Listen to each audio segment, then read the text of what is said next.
At a high school, I was very confused. I liked both men and women, but no one told me what that was. I thought there was something wrong with me.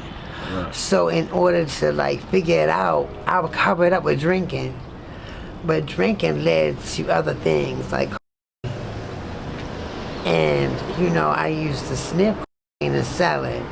Next thing you know, I find myself in a closet by myself smoking coke.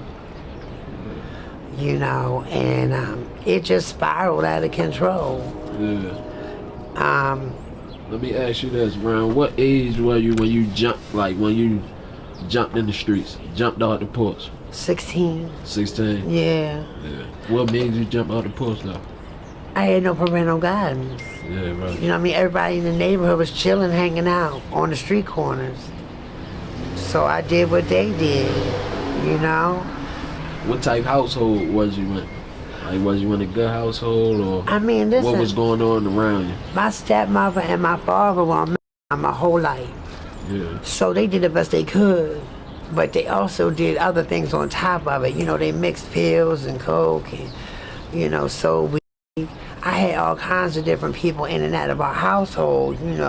We had bikers, black, all kinds of different homeless people. I was very well-rounded, so I learned not to be judgmental.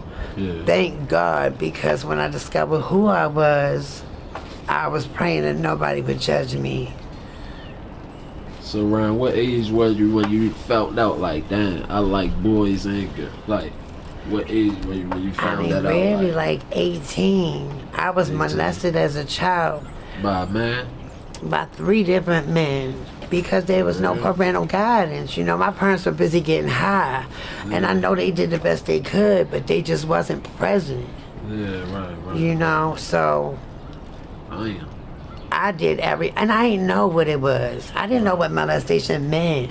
Right. Because, the touch felt good, be it a man or woman. Right. So I didn't know it was wrong until I became an adult.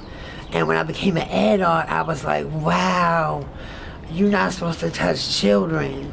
Right. And that's what happened to me. So as a result, I get high and I cover and mask them feelings. Yeah. So why you ain't think about man, that and really get back regular for real? Why you ain't think about just messing with girls?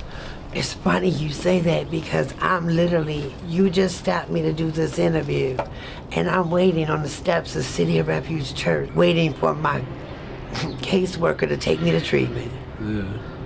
So you saying when you go to treatment, you ain't gonna be messing with boys no more? I'm not gonna be messing with nobody.